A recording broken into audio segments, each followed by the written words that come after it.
everyone, and welcome back to Cruel and Unusual Storytime with your host, Simon Dexter, who hopes you aren't too mad about the random 2-week hiatus. The season so far has not been good to me, making me sick, taking me out of town, but it's all in the past. Now we're back, and I will now face my penance for making you guys wait so long. Yes, as punishment, I am finally going to read Dipper Goes to Taco Bell, as suggested by random person 12345567889. Mouthful, but fun. So, I don't know too much about the story. Like, I've seen that it can get kind of long, so this might be a longer one.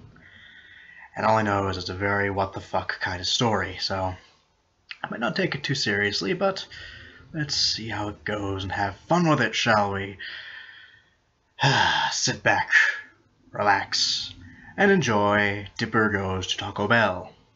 I suppose I should have started this recording by saying that this is a Gravity Falls creepypasta fan fiction. Like I said, not entirely sure what this is, so let's just read it and find out, huh? It was a normal day in Gravity Falls, Oregon. Well, as normal as Gravity Falls gets, anyway. Dipper Pines was reading his book, and Mabel, his twin sister, was wondering what he was doing. Dipper, are you going to keep your nose buried in that strange book of yours all summer?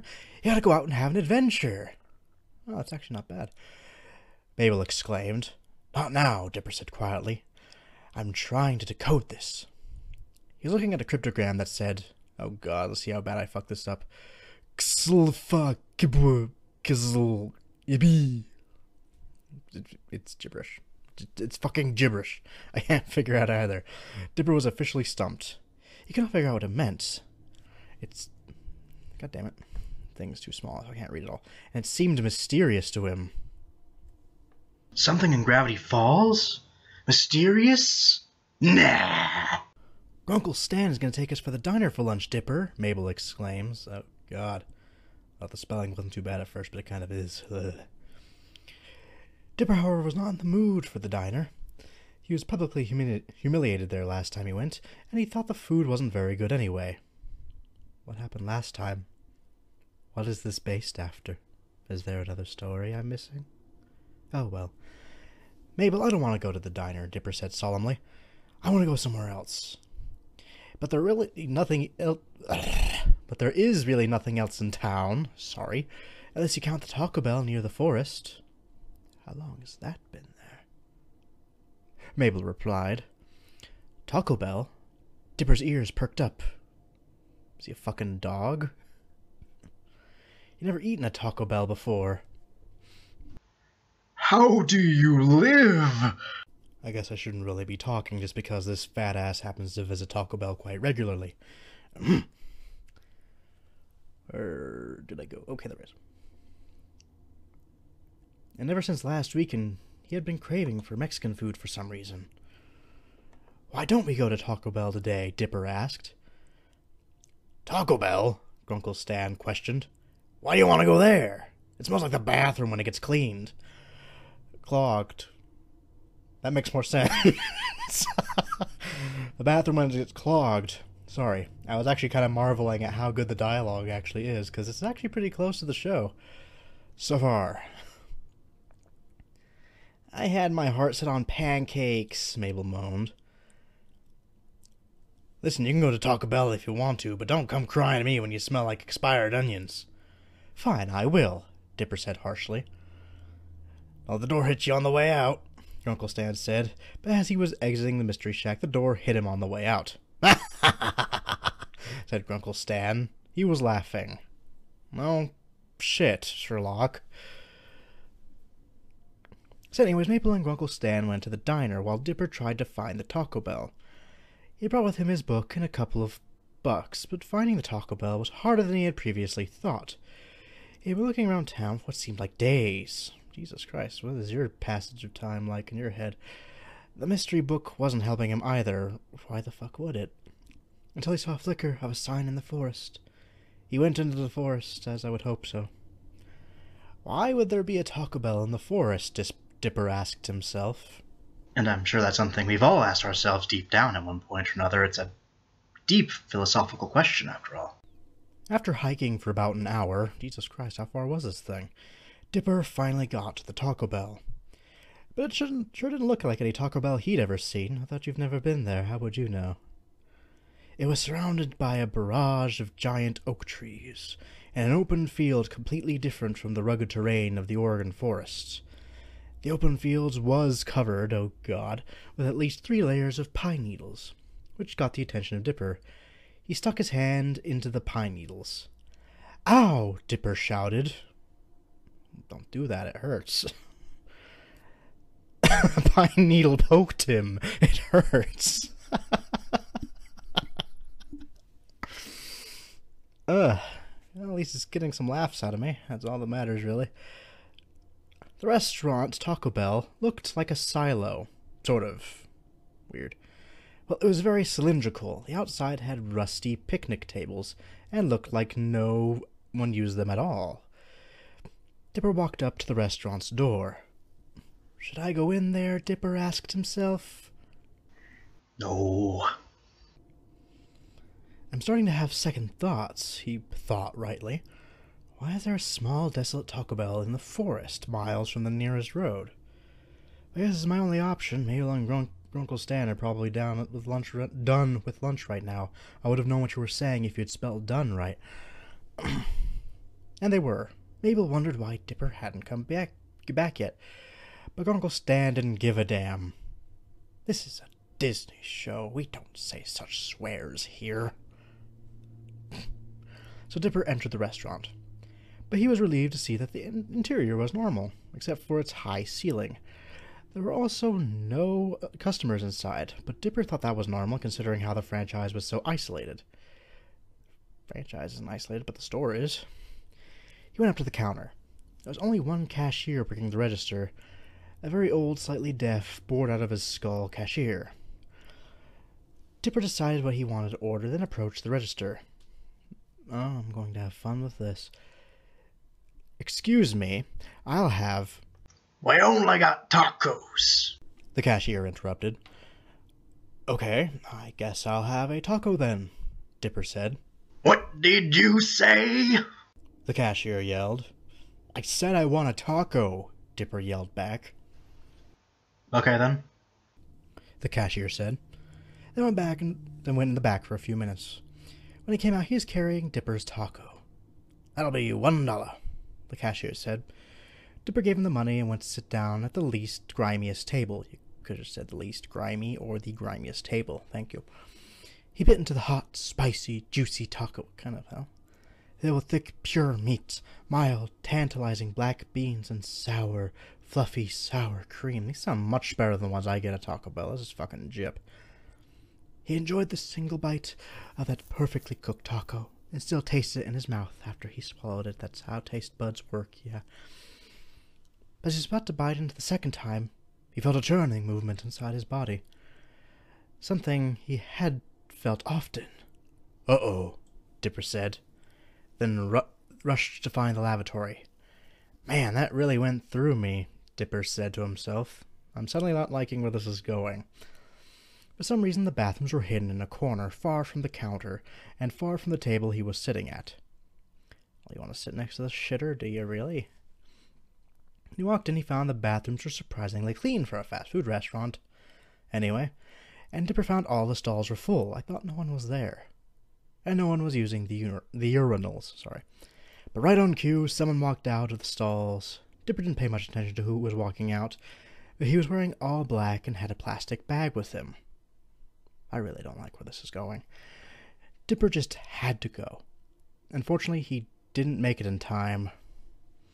He checked his pants and found the worst of all. Diarrhea, Dipper said. Yay. Well, this took an expected yet unfortunate turn. Why is it whenever I'm having a good time with these stories, they suddenly pull this on me? Well, it's not going to get any better. Might as well keep going. He was about to leave the stall when he noticed a bulge in his pants. Can I read this? Am I allowed to read this on the internet? Am I really? Well, if this goes down, I guess we know why. He touched the bulge, and once he touched it, he knew exactly what it was. It was an erection. I'm sorry, Mommy. I'll never take a hiatus again. Just please don't make me read Dipper masturbate. It can't possibly be going any other way, right? Oh, God. Okay. So I guess if you have delicate sensibilities, now would be a good time to stop. And if you want one of my more wholesome videos, I suggest My Immortal, at least in those sex scenes. They only use words like thingy and you know what. But I'm going for this. If you're with me, God have mercy on the both of us.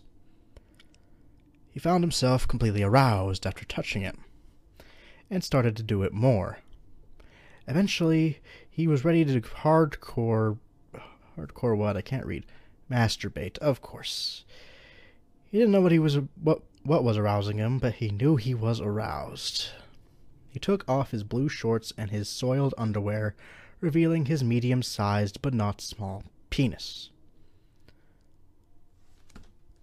I don't want to do this. Oh, I didn't think I'd have to fall so low. He's gonna describe it.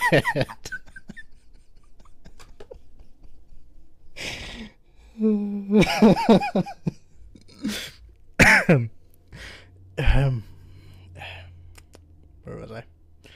The tip was bright and red, like Rudolph the Red-Nosed Reindeer.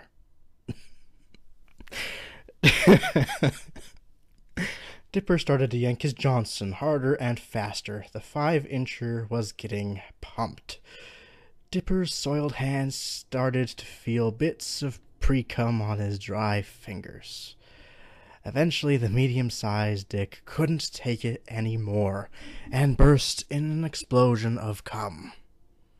The cum got all over the walls and toilet, and Dipper felt proud.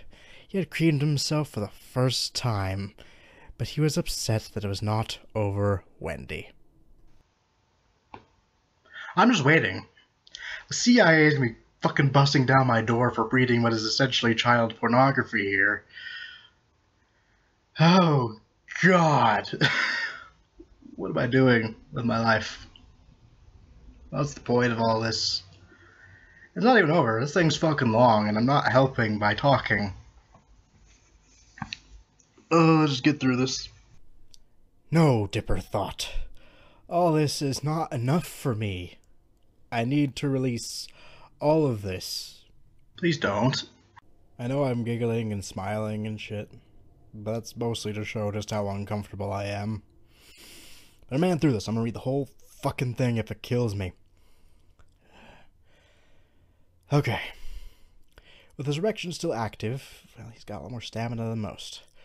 Dipper began yanking his penis again. It was much quicker, and Dipper cummed quicker. Good. It was a big release this time. Bigger release than last time. It began to rain Dipper's seed. Merry fucking Christmas, folks.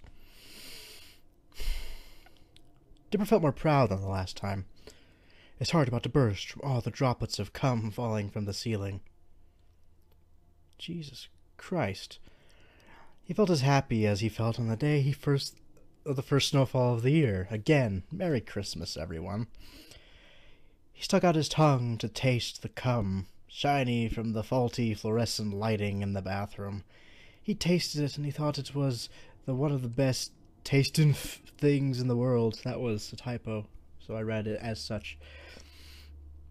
Better than the largest chocolate bar, better than the rarest pig, and better than the taco he was having earlier. If you're still here watching this, you are one of two kinds of people. One, you're a beautiful person who doesn't want to leave me alone during this trying time, and I love you. Two, you're a fucking sadist and you hate me, so go fuck yourself. But no, I love you too. Sorry I'm stalling, but I have to. I have to. Please forgive me. Please. I apologize. I don't know where that came from. Let us resume with the story, shall we? This is going to be a trial, and I must pursue. By now he couldn't stop. He couldn't leave now, and miss out on this great masturbation adventure. He wanted to taste the cum. I need a drink. That's what I need. I need a drink. He scraped a handful of it off the stall and put it in his dirty, wet mouth. He grabbed another and another. He was getting more aroused by consuming the cum, and he released another load. So that's where it's all coming from, Dipper said to himself. Cum all over his face and teeth. Dipper came up with a solution to get a more hardcore, adult masturbation experience. Where's the CIA? Take me away from this, please. Or NSA, I don't care. Whoever's listening, send help.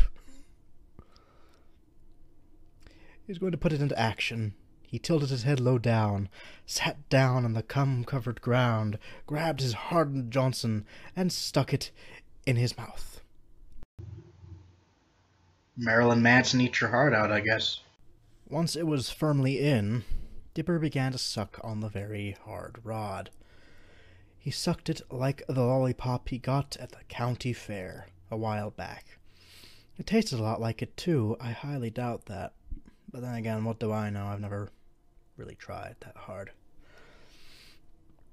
The legs were so expertly over his shoulder that he could have been a gymnast.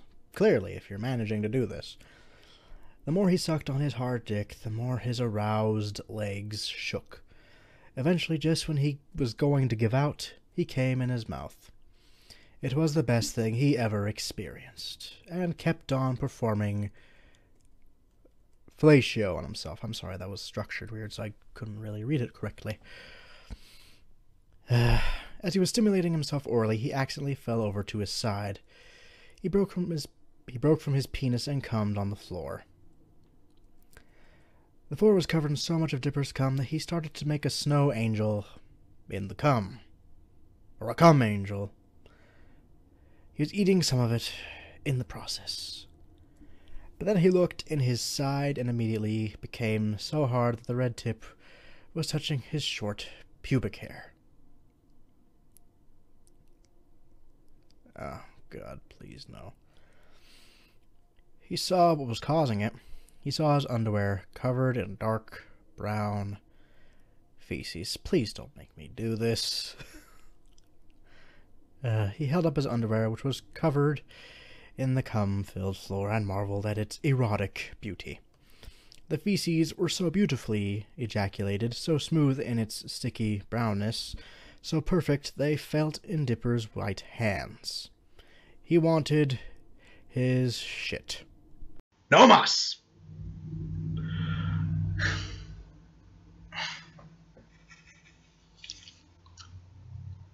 Okay. I'm not a pussy, so I will resume this. But I'm not today, because I've hit my limit, I think. So I'm kind of a pussy, but I don't have to give up. I will resume next week. If you have any suggestions, please leave them in the comments below. If you like the video, for whatever sick reason you could like this video, please like. Leave a comment. Let me know. Tell me that this is worth it. Tell me it's worth it, please. Anyway, I'll be back. See where this gem goes. Hopefully, I don't vomit during the next reading session. See you all real soon.